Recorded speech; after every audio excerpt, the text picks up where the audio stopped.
هل أتى على الإنسان حين من الدهر لم يكن شيئا مذكورا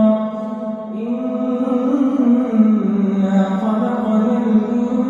الإنسان من نطفة أمشاج نبتليه فجعلناه سميعا بصيرا إنا هديناه السبيل إما شاكرا وإما كفورا إنا أعتدنا للكافرين سلاسل وأغلالا وسعيرا إن الأبرار يشربون من كأس كان مزاجها كافورا عينا يشرب بها عباد الله يفجرونها تفجيرا يوفون بالنذر ويخافون يوما كان شره مستطيرا ويطعمون الطعام على حبه مسكينا ويتيما ونسيرا إنما نطعمكم لوجه الله لا نريد منكم جزاء ولا شكورا إنا نخاف من ربنا يوما عبوسا قمطريرا فوقاهم الله شر ذلك اليوم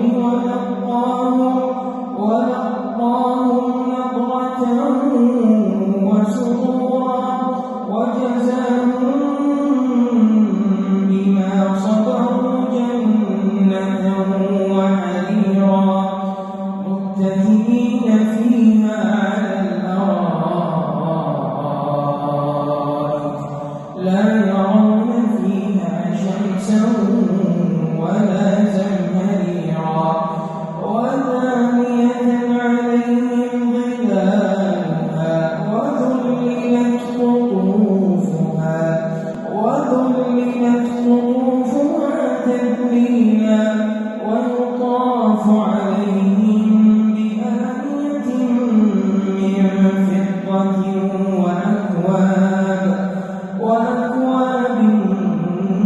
كانت قواريرا من فضة قدروها تقديرا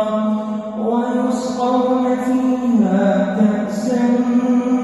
كان مزاجها زنجبيلا عينا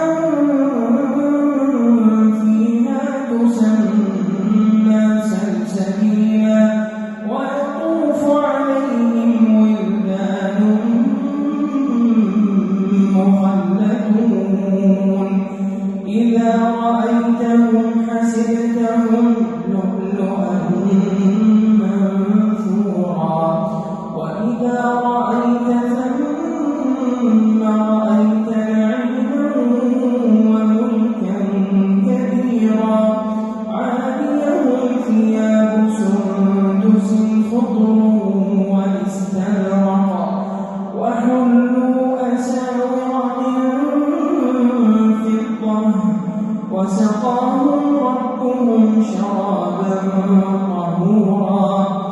إن هذا كان لكم جزاء وكان سعيكم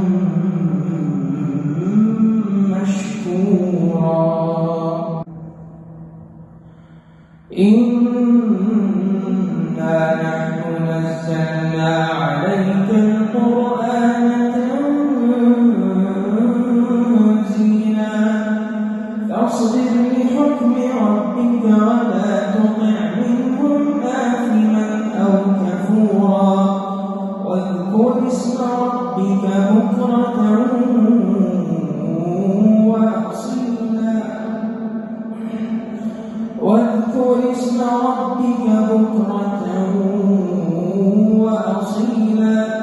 ومن الليل فاسجد له وسبحه ليلا طويلا إن هؤلاء يحبون العاجلة